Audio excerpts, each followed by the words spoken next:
जय हिंद व्यूअर्स। 15 मई के the Hindu newspaper में एक आर्टिकल था operation Sindoor reshaping of confrontation. इस आर्टिकल को हम डिटेल में समझेंगे। तो ऑपरेशन सिंदूर आपको तो मालूम ही होगा। और रीशेपिंग ऑफ कॉन्फ्रंटेशन, कॉन्फ्रंटेशन का मतलब होता है संघर्ष, झगड़ा, कुछ मतभेद, उसका रीशेप कैसे किया गया, उस आर्टिकल में बहुत खूबसूरत तरीके से समझाया गया है। इसको देखते हैं। So modern warfare and operation Sindoor. Modern warfare का मतलब युद्ध होता है, तो आधुनिक युद्ध और ऑपरेशन सिंदूर के बारे में ये पूरा आर्टिकल है कि आजकल की मॉडर्न जमाने में युद्ध कैसे हो रहा है, और उसी का एक एग्जांपल ऑपरेशन सिंदूर हो सकता है। So a new era of warfare, एक यानी कि युद्ध का एक नया युग चला है, एक न्यू शुरुआत हुई है। तो यहाँ पे आप देखेंगे हालिया भारत पाकिस्तान गतिरोध ने आधुनिक सैन्य रणनीति में एक बड़ा बदलाव दर्शाया है, यानी जो हमारा मिलिट्री स्ट्रैटेजी था उसमें बहुत बड़ा चेंज आया है। सो ग्लोबल इम्प्लीकेशन, व्यूअर्स हम पूरे आर्टिकल को समझ रहे हैं टुकड़े टुकड़े में धीरे धीरे करके। सो ग्लोबल इम्प्लीकेशन की उसमें बात हुई है वैश्विक प्रभाव की। तो यहाँ पे बात यह हो रही है कि ऑपरेशन सिंदूर केवल द्विपक्षीय मुद्दा नहीं है, बल्कि यह दर्शाता है कि अब युद्ध वैश्विक स्तर पर तकनीकी नवाचार इनोवेशन, रणनीतिक गणना, स्ट्रैटेजी एंड सूचना प्रबंधन से लड़े जाते हैं। मतलब आप देखेंगे कि ऑपरेशन सिंदूर ने बताया है कि केवल ये द्विपक्षीय मुद्दा भारत और पाकिस्तान का नहीं है, बल्कि ये दर्शा रहा है कि युद्ध अब वैश्विक स्तर पे, ग्लोबल लेवल पे तकनीकी नवाचार यानी टेक्नोलॉजी का innovation, strategy, calculus and then information manipulation, कैसे आप उसको मैनिपुलेट कर रहे हैं, प्रबंध कर रहे हैं, कैसे उसको तोड़ मरोड़ करके प्रस्तुत कर रहे हैं, उसके ऊपर डिपेंड करता है। तो ड्रोन वॉरफेयर की बात हुई थी, आपने सुना होगा। सो ड्रोन एक यूएवी का एग्जांपल है। तो ड्रोन युद्ध एक नई क्रांति लेके आई है युद्ध में। So use of UAV stands for unmanned aerial vehicles, जिसमें कोई व्यक्ति नहीं रहता, उसको रिमोट से आप कंट्रोल करते हैं, तरह तरह के होते होंगे। So marks a sharp departure from traditional manned air combat. तो यहाँ पे मानव संचालित लड़ाकू विमानों के मुकाबले उनकी जगह पर यूएवी, जिसका एक एग्जांपल ड्रोन है, का प्रयोग एक बहुत बड़ा बदलाव आया है। असिमेट्रिक टेक्नोलॉजी यानी असममितीय ढंग से तकनीकी का प्रयोग। सिमेट्री का मतलब क्या होता है कि चीजें इक्वल है, आप प्रेडिक्ट कर सकते हैं। असिमेट्रिक का मतलब है जिसमें प्रेडिक्ट नहीं कर पा रहे। तो इसका एक एग्जांपल देखें या इसको समझें। तो ड्रोन युद्ध कम लागत वाले, कम खर्चे में त्याग किए जा सकने वाले, त्याग का मतलब बेसिकली उसको आप खर्च कर रहे हैं, उसमें आप मान के चल रहे हैं कि ये तो बर्बाद होगा या हो सकता है, वाले वाहनों की भीड़ की टोही और हमले के लिए सक्षम बनाता है। तो बेसिकली यहाँ पे drone warfare enables inexpensive expendable swarms for reconnaissance and strikes. तो पूरी बातचीत का यहाँ पे मतलब ये है कि ड्रोन युद्ध कैसा है, कम लागत वाला है, उसको खर्च यानी त्याग किए जाना या उसको नाश किए जाना, विनष्ट हो सकता है, और वाहनों की भीड़ की टोही यानी पूरे एक ग्रुप में हमला करते हैं। सो स्ट्रैटेजिक मैसेज क्या है, रणनीतिक मैसेज इसमें। सो प्रधानमंत्री मोदी जी ने भी जोर दिया कि भविष्य के युद्ध केवल ताकत से नहीं बल्कि चतुर तकनीकी से भी लड़े जाएंगे। यहाँ पे स्ट्रॉन्ग मिलिट्री एसेट, यहाँ पे ये बात हो रही है। Traditional versus modern warfare. तो ट्रेडिशनल जैसे पारंपरिक युद्ध हुआ करते थे, और मॉडर्न वॉरफेयर क्या हो रहा है। तो इसमें पारंपरिक हवाई युद्ध महंगे और मानव संचालित लड़ाकू विमानों पर आधारित था। तो समझ रहे हैं, ट्रेडिशनल है, वहां पे हमारे विमान जा रहे हैं, पायलट जा रहे हैं। तो ट्रेडिशनल युद्ध में ये हुआ करता था। अब ड्रोन युद्ध और विषम तकनीक, अगेन वही बात, एसिमेट्रिक टेक्नोलॉजी वाली बात आ गई। लेकिन जो आधुनिक ड्रोन युद्ध है, विषम तकनीक का उपयोग का उदाहरण एसिमेट्रिक टेक्नोलॉजी का, उसको हम अभी देखेंगे। सो ऑपरेशन सिंदूर का संदेश क्या था। तो ऑपरेशन सिंदूर का जो संदेश था, ऑपरेशन सिंदूर ने दिखा दिया कि पारंपरिक सैन्य शक्ति अब केवल अलग थलग और महंगे प्लेटफॉर्म पर आधारित नहीं है। यानी आपकी जो मिलिट्री पावर है, कन्वेंशनल मिलिट्री फोर्स, केवल ऐसा नहीं है कि आप स्टैंड अलोन मतलब अलग अलग है या एक्सपेंसिव प्लेटफॉर्म है तभी जाके आप जो है आपकी मिलिट्री पावर बहुत पावरफुल होगी, ऐसा नहीं है। फ्यूचर कॉम्बैट कैपेबिलिटी, भविष्य की युद्ध क्षमता है। तो इसमें क्या बात हो रही है, इसमें बात ये हो रही है कि focus is now on swarms of inexpensive expendable drone for reconnaissance. Military reconnaissance का मीनिंग यहाँ पे है military observation of region to locate an enemy और अ सर्टेन स्ट्रेटेजिक फीचर, जिसको आप सिंपल भाषा में जासूसी बोल सकते हैं, मिलिट्री के भाषा में जासूसी एंड स्ट्राइक। तो कुल मिला के जो फ्यूचर की जो युद्ध क्षमताएं हैं वो इस बात पे निर्भर करती है कि आपके पास सस्ते और ध्वंस करने योग्य, जो कि मैं बात कर रहा था, त्याग करने योग्य, एक्सपेंडेबल योग्य ड्रोन हो आपके पास, उनका झुंड हो, और जो टोही और हमले के लिए प्रयोग किए जाते हैं। मतलब टोही का मतलब होता है जासूसी और हमला मतलब हमला। So drones in the matrix, drone तकनीक की क्रांति आई है इसमें। इंडिया ने क्या किया, इंडिया ने 36 प्लेसेस पे 300 से 400 तुर्की निर्मित सोंगर ड्रोन को रोका। एरियल वॉरफेयर ट्रांसफॉर्म, अब हवाई युद्ध का जो ट्रांसफॉर्मेशन है, जैसे पहले हुआ करता था कन्वेंशनल ट्रेडिशनल, वैसा नहीं है। अभी क्या हो रहा है, उच्च जोखिम से गणनात्मक संभाव्य युद्ध प्रणाली में परिवर्तन। So calculated from high risk to, अब पहले जहां पे ज्यादा नुकसान होने के चांसेस थे या खतरा ज्यादा था, उसके मुकाबले अब कैलकुलेटेड सारी चीजें एकदम प्लानिंग करके कितना हमारा नुकसान हो सकता है, क्या प्लस है माइनस है, प्रोबेबिलिस्टिक एंगेजमेंट, तब जाके हम लोग अपनी युद्ध प्रणाली में परिवर्तन किए हैं। मतलब सब कुछ कैलकुलेटेड होके तब जाके चीजें आगे बढ़ रही हैं। स्काई स्ट्राइकर कैमिकेज ड्रोन, ये भी एक ड्रोन का उसमें जिक्र किया गया उस आर्टिकल में। तो यहाँ पे यूज बाय इंडिया इस ड्रोन का उपयोग, यहाँ पे बात ये है इस ड्रोन के बारे में कि सूचना जुटाने और कम मानवीय जोखिम के साथ सटीक हमलों के लिए ये प्रयुक्त किया जाता है। नॉर्मलाइजेशन ऑफ ड्रोन वॉरफेयर, जैसा कि हम बात कर रहे हैं कि पूरा आर्टिकल में मैक्सिमम जगह पे ड्रोन की बात हुई है, आगे कुछ और भी चीजें आएंगी। तो ड्रोन अनमैन्ड एरियल व्हीकल का सामान्यीकरण हो गया, मतलब ये नॉर्मल बात हो गई है।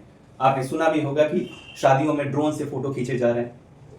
तो यहाँ पे ड्रोन तकनीक का प्रसार दर्शाता है कि यह अब आधुनिक युद्ध का सामान्य हिस्सा बन गया है। सो प्रोलिफरेशन का मीनिंग है rapid increase in the number और अमाउंट ऑफ समथिंग, ड्रोन के बारे में। Shift in air defence strategy, वायु रक्षा रणनीति में बदलाव आ गया है। इसमें क्या हो गया है, स्थिर तरीकों से परतदार गतिशील नेटवर्क की ओर। तो जहां पे हमारा एक फिक्स मेथड हुआ करता था, अब ये जो चीजें वो चेंज होकर layer dynamic network. What do mean by layer? Layer मतलब एक पहला है फर्स्ट लाइन, फिर सेकंड लाइन, फिर थर्ड लाइन, तब जाके आप मेन एसेट तक पहुंचते हैं। तो जानबूझ के ऐसी प्लानिंग की जाती है। डायनामिक नेटवर्क, ऑफ कोर्स इसको जब जहां जरूरत हो उसको आप चेंज भी कर सकते हैं। आपने मूवीज में भी देखा होगा, पहले एक पहला लेयर का सिक्योरिटी होता है, फिर दूसरे लेयर का, फिर तीसरे लेयर का, ऐसे करके मल्टी लेयर। सो India's multi layer defence system, Bharat की बहुस्तरीय रक्षा प्रणाली। तो इसमें क्या चीजें हैं, इसमें combined indigenous Akash quick reaction surface to air missile, जिसको आप शॉर्ट में QRSAM, quick reaction surface to air missile, and imported system S400 जो कि रशिया से लिया गया है, और बराक 8 जो कि jointly developed by Israel and India. तो यहाँ पे हम बात कर रहे हैं कि भारत के पास बहुस्तरीय रक्षा प्रणाली है। तो इसमें क्या यूज किया गया, इसमें स्वदेशी आकाश को यूज किया गया है, और ये जो त्वरित प्रतिक्रिया सतह से हवा में मार सकने वाले, यानी सरफेस टू एयर जो मिसाइल है उसका, जिसका नाम है QRSAM, उसका फुल फॉर्म ऊपर मैंने बताया आपको, और आयातित यानी इंपोर्टेड किया गया है कौन कौन सा, S400 जो कि रशिया से, एंड बराक 8 इजराइल और भारत ने मिलकर बनाया। तो इस तरह की बहुस्तरीय रक्षा प्रणाली भारत ने यूज की। स्ट्रैटेजिक फिलॉसफी क्या है इसमें, रणनीतिक दर्शन। तो बेसिकली भारत की परतदार रक्षा नीति का ये उदाहरण है जो कि हमने अभी चर्चा की। अब आकाश तीर, भारत की स्मार्ट रक्षा प्रणाली के बारे में जानते हैं। सो भारत की आकाश तीर प्रणाली सैन्य तकनीक में एक महत्वपूर्ण प्रगति है। यह कई स्रोतों से रडार इनपुट को डिजिटल रूप से एकत्रित करने और वास्तविक समय में खतरे का विश्लेषण, एनालिसिस और रिएक्शन संभव बनाती है। कौन? आकाश तीर। Beyond missiles a smart defence grid, मतलब मिसाइल से चीजें भी आगे बढ़कर हैं और एक स्मार्ट रक्षा जाल ग्रिड बन गया, नेटवर्क बन गया। इसमें क्या हो रहा है, अब हमारा ध्यान केवल मिसाइल प्रणालियों तक ही सीमित नहीं है। अब इसके अलावा आकाश तीर एक अनुकूली, एडेप्टेबल, बुद्धिमान नेटवर्क, इंटेलिजेंट नेटवर्क बनाता है जो एक साथ कई खतरों का मुकाबला करने में सक्षम है। जैसा कि आपने देखा पिछले स्लाइड में कि यह क्या कर रहा है, रडार इनपुट को डिजिटल रूप से एकीकृत कर रहा है कि सूचना कहां पे एनिमी है, उनका टारगेट है, वास्तविक समय में खतरे का विश्लेषण करना रियल टाइम में, एंड देन क्या रिएक्शन करना चाहिए वो भी चीजें बता। So real time decision making, तत्काल निर्णय क्षमता का क्या मीनिंग है, यह प्रणाली युद्ध क्षेत्र की जानकारियों को एकत्रित कर त्वरित और सूचित निर्णयों में सहायता करता है। यह स्थिति की स्पष्ट समझ और स्वचालित रक्षा का नया युग है। रणनीतिक महत्व की बात करें तो आकाश तीर भारत की वायु रक्षा की क्षमता, समन्वय और प्रतिक्रिया क्षमता को बढ़ाता है। यह आत्मनिर्भर भारत के लक्ष्यों के अनुरूप एक भविष्य उन्मुख प्रणाली है, यानी फ्यूचर रेडी सिस्टम, जैसा हमें चाहिए वैसा सिस्टम है आकाश तीर। सूचना रोकथाम और सिद्धांत, यदि हम बात करें इंफॉर्मेशन डेटरेंस, रोकने के लिए, और डॉक्ट्रिन का मतलब सिद्धांत, मैनुअल बेसिकली। तो यहाँ पे बात हो रही सूचना युद्ध अब सबसे उन्नत युद्ध का रूप बन गया है। इंफॉर्मेशन वॉरफेयर, IW, एक युद्ध का एक एडवांस टाइप ऑफ बैटल है। क्या है ये सूचना वॉरफेयर, यानी लड़ाइयाँ किसकी हो रही हैं, इंफॉर्मेशन की हो रही है। इंफॉर्मेशन क्या है, सूचना जो आप पढ़ते हैं, लिखते हैं, देखते हैं। तो उसकी युद्ध कैसे, ये देखिए, फर्जी खबरें अब केवल प्रचार नहीं है, इन्हें अब एक हथियार की तरह इस्तेमाल किया जा सकता है। ये बात हो रही इंफॉर्मेशन वॉरफेयर में, यानी सूचना को, फर्जी खबरों को आप एक युद्ध की तरह युद्ध में यूज कर रहे हैं, एक हथियार की तरह। वो कैसे, पाकिस्तान मनोवैज्ञानिक युद्ध ने भारत का मनोबल गिराने के लिए नकली वीडियो और कहानियों का उपयोग किया, यानी जिसको आप पढ़ के, देख के, सुन के क्या हो जाएगा, आपका मनोबल ही टूट जाएगा। तो ये एक इंफॉर्मेशन वॉरफेयर का एग्जाम्पल है। मनोवैज्ञानिक युद्ध का बढ़ता प्रभाव क्या है, डिजिटल माध्यमों से झूठ फैलाकर लोगों की सोच को बदला जा रहा है कि आपका देश तो हार गया, आपका ये एरिया में तो हमने इतने लोगों को मार दिया, आपके इन सैनिकों को मार दिया, आपके पीएम ने तो ये स्पीच कहा, आपके डिफेंस मिनिस्टर ने तो ये स्पीच दिया। अब ऐसी सूचना को बदल के उसको प्रेजेंट करना ताकि लोगों का मनोबल, देशवासियों का मनोबल टूटे, वो एक एग्जाम्पल है इंफॉर्मेशन वॉरफेयर का। ऐसे अभियान पारंपरिक प्रचार से कहीं आगे निकल चुके हैं। तो यानी जो नॉर्मल आप पढ़ते थे कि हाँ झूठी खबरें फैलाई गई, अब वो और इसमें काफी अंतर हो गया है। न्यू एज कॉन्फ्लिक्ट, नए जमाने के युद्ध में क्या है, इजराइल, फिलिस्तीन और रूस यूक्रेन जैसे युद्ध एक नया रुझान दिखाते हैं, एक नया ट्रेंड दिखा रहे हैं, नए जमाने के युद्ध का एग्जांपल। अब युद्ध सूचना के क्षेत्र में भी लड़े जा रहे हैं, जो कि हमने देखा इंफॉर्मेशन के एरिया में भी युद्ध लड़ा जा रहा है। कंट्रोलिंग द नैरेटिव, अब कहानी, पूरे इस कहानी पर नियंत्रण हो रहा है। कैसे? अब कहानी और दुनिया का ध्यान नियंत्रित करना बहुत जरूरी हो गया है। पब्लिक परसेप्शन क्या है, दुनिया क्या सोचती है, इसी वजह से स्टोरी को कंट्रोल किया जा रहा है और ग्लोबल अटेंशन को लिया जा रहा है। ग्लोबल सहानुभूति कहिए, मदद कहिए, सपोर्ट कहिए, उसको खींचा जा रहा है। लोगों की सोच बदलना भी सैन्य कार्रवाई जितना प्रभावशाली हो सकता है। पब्लिक परसेप्शन को बदलना बहुत जरूरी है यदि आप युद्ध में जीतना चाहते हैं। तो ये भी बेसिकली एक युद्ध का हिस्सा हो गया है। टेक्नोलॉजिकल इंडिपेंडेंस, तकनीकी आत्मनिर्भरता के बारे में बात करें, सो भारत अपनी मिसाइलें जैसे आकाश और प्रोजेक्ट कुश क्या है? So project Kush basically DRDO का, defence research and development organisation का एक विस्तारित रेंज एयर डिफेंस सिस्टम है, जिसको आप शॉर्ट में extended range air defence system ERADS कहते हैं। उसका ये प्रोजेक्ट कुश किसके द्वारा डेवलप किया जा रहा है? डीआरडीओ के द्वारा। देन इससे हमें दूसरे देशों पर निर्भर रहना नहीं पड़ेगा।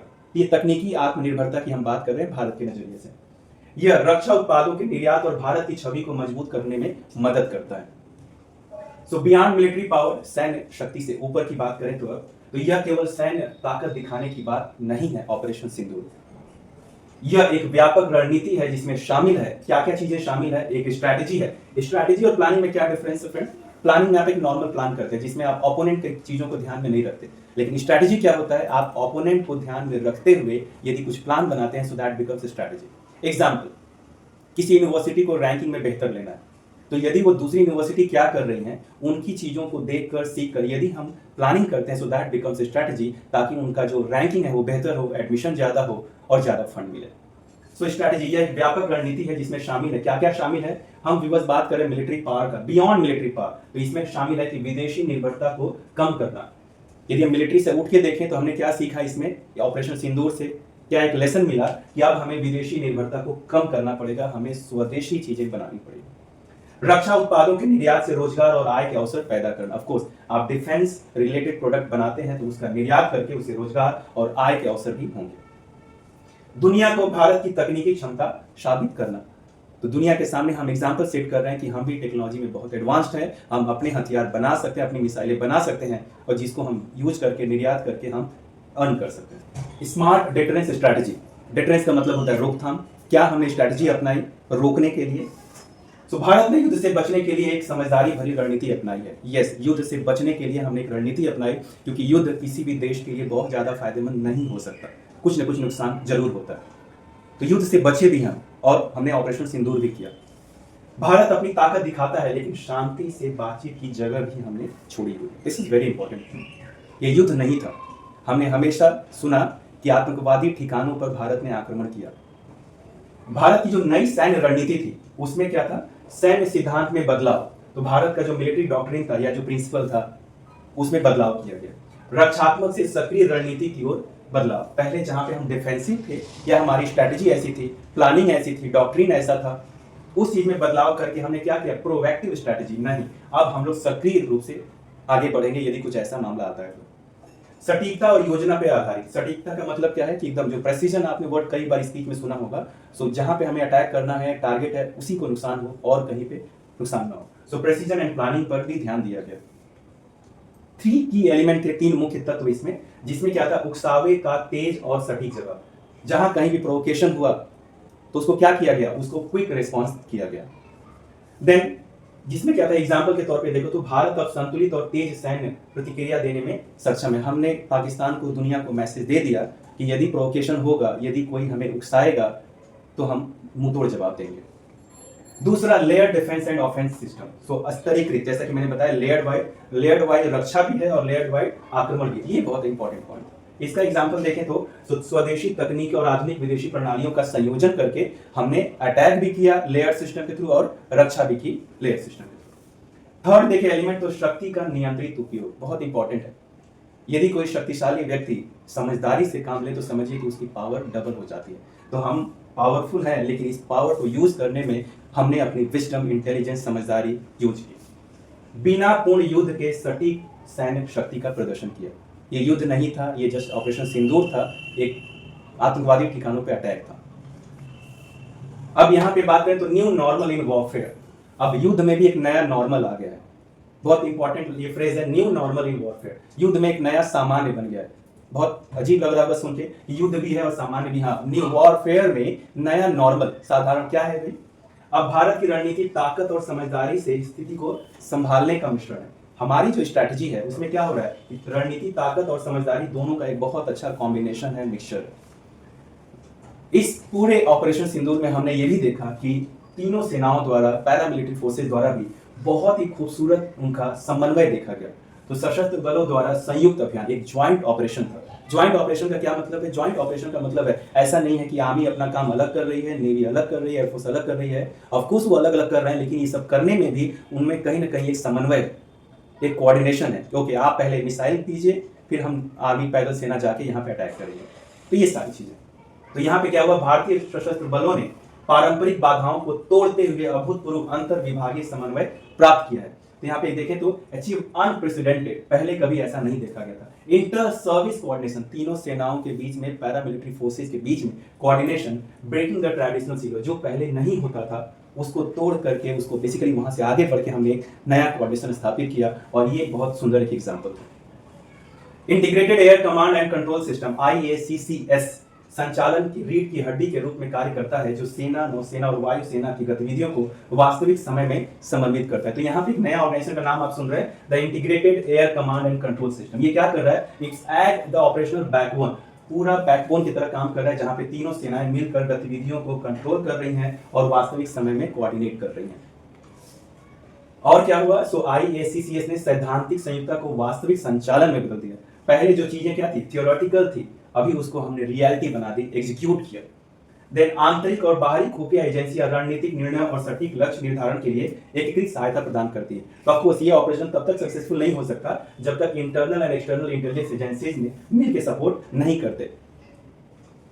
युद्ध तकनीकों का लोकतंत्रीकरण, अब यहाँ पे क्या मीनिंग है? Democratisation of warfare technology. तो वॉरफेयर में जो टेक्नोलॉजी यूज कर रही है उसका डेमोक्रेटाइजेशन, लोकतंत्रीकरण। तो बेसिकली यहाँ पे बात यह है कि अब आधुनिक युद्ध, या जब आधुनिक युद्ध तकनीकों जैसे ड्रोन, मिसाइल और निगरानी उपकरण अब सिर्फ बड़ी या अमीर सेनाओं तक सीमित न रहकर छोटे देशों या समूहों को भी उपलब्ध हो जाती हैं, तो इसे युद्ध तकनीकों को लोकतंत्रीकरण कहते हैं। सो डेमोक्रेटाइजेशन का मतलब क्या होता है कि एक बड़ा पावर छोटे छोटे लोगों के हाथ में भी आ जाए, डेमोक्रेटाइजेशन। तो पहले जहां पे मिसाइल या ड्रोन, निगरानी उपकरण, जो सर्वेलेंस वाले सिस्टम थे, वो केवल रिच लोगों के पास थे, रिच कंट्रीज के पास, लेकिन अब ऐसा नहीं है। अब यही आप देख रहे हैं कि ये सारी चीजें अब छोटे छोटे देशों के पास भी आ जाती हैं, हमारे पास भी है और दूसरे हमसे जो कमजोर देश हैं उनके पास भी है, इनफैक्ट आतंकवादी संगठनों के पास भी है। तो ये एक इस चीज का जिक्र हुआ। अब यहाँ पे बात करें तो पहले सिर्फ अमेरिका या रूस जैसे विकसित देश ही सैन्य ड्रोन का इस्तेमाल कर सकते थे, लेकिन अब पाकिस्तान जैसे देश या आतंकवादी समूह भी इन्हें सस्ते में बना या खरीद सकते हैं। क्यों ये बात महत्वपूर्ण है, ये डेमोक्रेटाइजेशन वाला, सस्ते में चीजें उपलब्ध हो रही, तो हमको क्यों सोचने की जरूरत है? ऑफ कोर्स सोचने की जरूरत है, क्योंकि यह खतरनाक हो जाता है, क्योंकि अब ये कमजोर दुश्मन की तकनीक से भारी नुकसान पहुंचा सकता है। क्या चैलेंजेस एंड अपॉर्चुनिटीज हैं? तो लोकतांत्रिकरण, युद्ध तकनीकों का लोकतांत्रिकरण भारत के लिए अवसर भी दे रहा है और चुनौतियां भी दे रहा है, यानी अपॉर्चुनिटीज भी हैं और प्रॉब्लम भी है, चैलेंजेस भी हैं। सो आधुनिक तकनीकों की आसान उपलब्धता से पाकिस्तान असम्मित युद्ध क्षमताएं विकसित कर रहा है। ऑफ कोर्स आपने एग्जांपल देखा, उनके तरफ से भी ड्रोन के कई सारे अटैक हुए जिसको हमने तोड़ दिया, हमने उनको सफल होने नहीं दिया।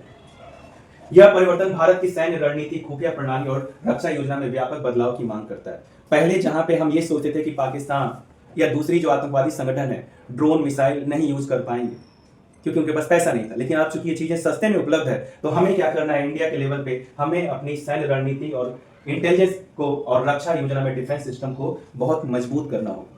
आपने न्यूज में सुना भी होगा कि भारत ने उनके एयर डिफेंस सिस्टम को डिस्ट्रॉय कर दिया।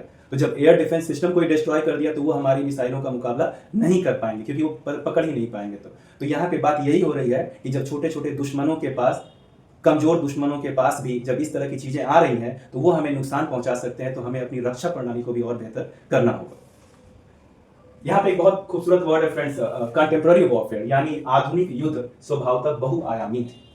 ये एक मल्टी डायमेंशनल है। मल्टी डायमेंशनल, आपने 2 डायमेंशनल सुना होगा, 3 डायमेंशनल सुना होगा, यहाँ पे मल्टी डायमेंशनल की बात हो रही है, यानी एक तरफ से युद्ध नहीं, कई तरफ से। तो आजकल के जो आधुनिक युद्ध है वो मल्टी डायमेंशनल है। इसमें हो क्या रहा है, आधुनिक युद्ध केवल बंदूकों और सैनिकों से मैदान में नहीं लड़े जाते, इसमें तकनीक, साइबर हमले, इंफॉर्मेशन वॉरफेयर, साइबर सिक्योरिटी वाली चीजें, साइबर वॉरफेयर, इंफॉर्मेशन वॉरफेयर, आर्थिक दबाव, इकोनॉमिक प्रेशर, पैसे से उनको खाली कर देना, उनको पैसा ना मिलने देना, मनोवैज्ञानिक साइकोलॉजिकल अभियान जैसे कई पहलू शामिल हैं किसमें, आजकल के मॉडर्न वॉरफेयर में, जो कि एक मल्टी डायमेंशनल है, बहुआयामी है। अब आपने सुना भी होगा कि जैसे ही आईएमएफ ने पाकिस्तान को लोन देने की बात की या सहमति जताई या अप्रूवल दिया, तो तुरंत भारत ने इसका अपोज किया, क्योंकि भारत नहीं चाहता है कि ऐसा देश जो आतंकवादियों को शरण दे रहा हो उसको लोन मिले, वो पैसे से मजबूत हो। तो जो कि हम बात कर रहे थे कि आजकल का मॉडर्न वॉरफेयर मल्टी डायमेंशनल है, तो ये उसी का एक एग्जाम्पल है कि भारत ने उनको आईएमएफ के फ्रेश लोन पे अपोज किया और वोटिंग जहां पे हो रही थी उससे भी वो अपने आप को दूर रखा। एग्जाम्पल देखिए, contemporary warfare is inherently multi dimensional. आजकल के जो आधुनिक युद्ध है स्वभावतः बहुआयामी है, उसका एग्जाम्पल, सो साइबर वॉरफेयर, दुश्मन की बिजली या संचार प्रणाली को हैक कर देना या ठप कर देना, इसको साइबर वॉरफेयर बोलते हैं, हैक कर लेना। देन सैनिकों की जान जोखिम में डाले बिना ड्रोन से हमले करना, जो कि हम बात कर रहे थे, यूएवी ड्रोन से हमला करना, उसमें आपकी मैन पावर जो है उनका नुकसान नहीं होता। देन झूठी खबरें फैलाकर दुश्मन को भ्रमित करना या जनता का मनोबल तोड़ना, ये भी आजकल का मल्टी डायमेंशनल वॉरफेयर का एक हिस्सा है। लास्ट में व्यापार या वित्तीय प्रतिबंध लगाकर दुश्मन की आर्थिक शक्ति को कमजोर करना, कोई भी देश उनसे ट्रेड ना करे, उनको लोन ना मिले, पैसे की कमी हो जाए, तो ये भी एक नुकसान पहुंचाना भी क्या है, एक मल्टी डायमेंशनल का हिस्सा है। इस कंटेम्प्रेरी वॉरफेयर से क्या सीखा फ्रेंड्स हमने? सो अब जीत केवल क्षेत्र पर कब्जा या शारीरिक शक्ति पर निर्भर नहीं है, बल्कि तकनीक, जानकारी और मनोवैज्ञानिक रणनीतियों के समन्वय पर आधारित है। पहले हुआ कि हमने एरिया कवर कर लिया, हमने क्या किया, शारीरिक शक्ति पे दिखा दिया कि ये, लेकिन नहीं, अभी ये चीजें कहीं और भी आगे हैं। यह तकनीक, जानकारी और मनोवैज्ञानिक रणनीतियों के समन्वय पर आधारित है। केवल इन 2 चीजों पे, क्षेत्र पर कब्जा कर ले और शारीरिक शक्ति से नहीं, ये 3 चीजें भी इसमें शामिल हो गई है। इस सबका एक सुंदर सा समन्वय रहेगा तो जीत पक्की होगी। सो व्यूअर्स, मुझे उम्मीद है कि ऑपरेशन सिंदूर से रिलेटेड ये आर्टिकल आपको बहुत पसंद आया होगा। Thank you so much for watching. Best wishes, get selected. जय हिंद।